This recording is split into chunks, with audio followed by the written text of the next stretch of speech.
What do you make of the current judiciary in Nigeria? What do you make of the judiciary? What do you also make of the 10th Assembly as well? The 10th Assembly is a non-assembly. I can tell you that. You can just write it off. The 10th Assembly did not happen. It was a national disaster. But that is it. You know, I hope I'll have the grace and the time to write a book on the 10th Assembly, but it has been a disgrace. If you go back to what some national assemblies have done, and Pastor Bakare pointed out examples of National Assembly in Nigeria historically. Look, at this time when there are so many challenges in our country, the 10th Assembly should have been in exhaustive conversations about the problems of legislation that can end all these insecurity, the terrorists take people, private members' bills about state policing, community policing, and all of those. No, 10th Assembly doesn't have any time for that kind of thing. They have time for their own welfare. That's all they think about. And so Pastor Bakare was very right. The judiciary, oh, my heart bleeds, my heart bleeds, my heart bleeds. Look, most of the writing on how countries make progress focus on institutions and institution building.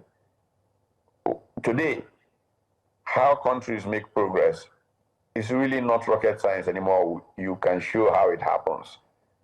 And there are countries that know what it takes to make progress, but they choose for some reason not to. It's been yonks since we started saying, look, part of the reason Nigerian economy is not growing is the Nigerian judiciary. Because anybody who looks at the kind of judgments that come out of the Nigerian judicial area will not seriously invest in Nigeria. This is not something that started last week. That's why I say we have a crisis of elite. You can blame Bola Tinubu for some things, but it's a bigger, broader problem. A crisis of elite. A judiciary failed us so badly. When we have institutions that can't work, like, look, you see, the electoral process doesn't work anymore. Nigerians don't trust INEC. And part of the reason they don't trust INEC is that INEC has passed the buck of deciding who wins an election to the judiciary. And people know what goes on in the judiciary and have lost confidence in it. Lawyers are the first people. By the way, Pastor Bakare, in his comments, quoted Bastiat, who I often refer to, his 1849 monograph, The Law, speaks so boldly about institution building, the role of the law in economic advance. And the law in Nigeria has been very badly managed. I tell lawyers, I pushed a number of lawyers to start years ago what was called Lawyers Interested in Free and Fair Elections Live, showing them example of what their colleagues, even in Pakistan, where they've had so much trouble, have done. When the Chief Justice of the country was bullied by the executive branch, lawyers marched on the streets in Karachi until government reversed itself. But our bourgeois law practitioners have watched the law become an object of, well, sorry to say, disdain.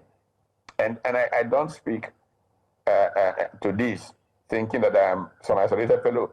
I've had NBA chairmen, because I've been invited very frequently to NBA affairs to come and comment.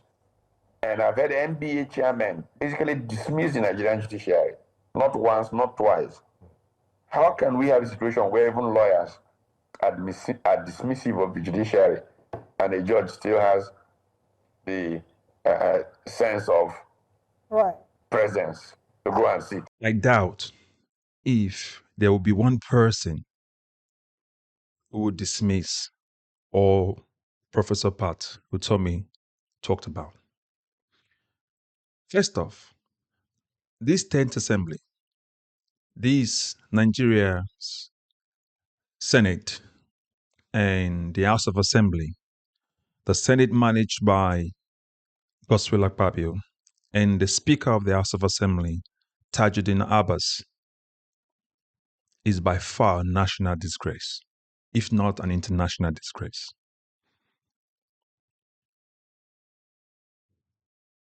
There is no sane person who would see Akpabio or see what has happened in the National Assembly and in the House of Assembly, for example, and in the Senate, will ever take this 10th Assembly seriously. It is a skeleton of a National Assembly anywhere in the world. It shouldn't even exist because what is their function? And what have they done? All this National Assembly has done so far is to enable the executive destroy Nigeria, or for their own selfish greed and selfish, reasons. Avarice. Let's break down all the things he talked about, including the judiciary and INEC. But make sure you watch this to the end. And if you're meeting this content for the first time, like, share, and subscribe. And also, if you've been following us and you've not yet subscribed, please do so. Subscribe, like, share, and comment as well. And recommend this channel to others. It is not a lie that there is no hope in our judiciary at all right now. And it's also not a lie that our legislature, this National Assembly that we currently have, headed by Godswill Akpabio and Tajudeen Abbas, is a national disgrace. I don't think that there will be lawmakers around the world who will look at Nigerian lawmakers and think these ones are reasonable people, serious about lawmaking. A lawmaker or a body of the country that took time to abdicate its own responsibility to enable the executive perpetrate corruption in the face of the obvious cannot be recognized as something serious. And that's exactly what Akpabio has turned the Nigerian Senate and what Tajudeen Abbas has turned the House of Assembly into. The people's house. So you're sent by your people to represent them, and then you turn on the people that sent you to represent them to enable corruption from the executive.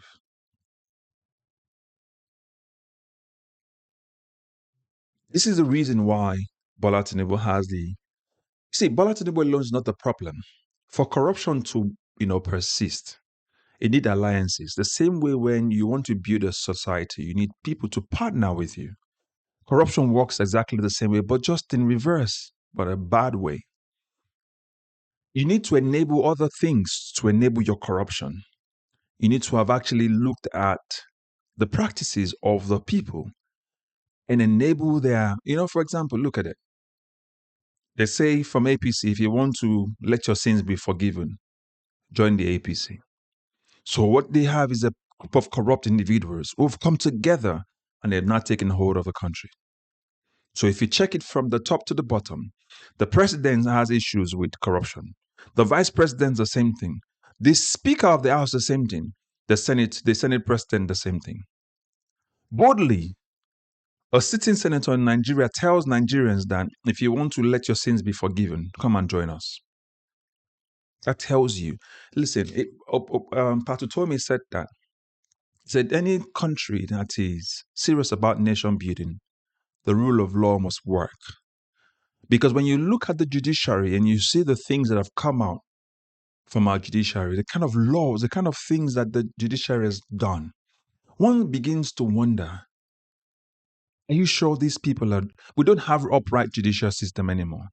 Our judges are as corrupt as our lawyers are as corrupt as the politicians. It was the former Chief Justice of Nigeria, who was seen in, what's his name, Bola Tinubu's house during the election period at that time, right? I think the news had it at the time that it was seen at Bola Tinubu's gate in the UK. I mean, correct me if I'm wrong anyway, but I think that's what it was at the time. That's Justice Olukayode Ariwola. That man having a meeting with a contestant. And then you can look at the judiciary, how they passed the judgment to make literally killed the Constitution. That's what I'm saying. When laws die, anything happens. It will not work on the basis of abracadabra. What you see is what you get. It's not what the law says. Literally. Let's now even delve into INEC. We know we don't have confidence in our electoral body anymore. What we currently have is a Mahmoud Yakubu, whoever his replacement will be eventually, will do exactly the same thing and even worse. So I said before, the only people that can stop this madness of corruption and institutional impunity, will be the people. But you see, the system works by helping to perpetrate corruption. INEC rigs the election, submits the original copy of the CTC, which the people then have to show that what they counted is not right. Then INEC goes to court and tells the court, the things that I gave them that shows the actual number, don't admit it. Only admit the one that I concoct and put online. And the judiciary then aids and abets it by saying, you don't have enough evidence. INEC gives the original copy of the election and says, this is the original copy, which was collated. And then look at the one that we announced, which is wrong. And it tells the judiciary, that original copy that I gave them that is right, don't admit it. I don't want you to admit it. Only admit the one that I wrote that is illegal. And the judiciary says to the petitioning bodies or the people filing the motion saying, sorry, I can't admit it. This is how corruption is perpetuated. So back to the point that Pat Utomi makes. Our judiciary has failed us. And our judiciary is rubbish at the moment. The same way our National Assembly, our legislature is also rubbish, as much as our executive is rubbish. Nigeria is run and currently being run by a group of criminals, enabled by a group of criminals, and then perpetuated by a group of criminals. The executive running Nigeria, we know what they are. The people that are enabling them, the legislature, we know what they are.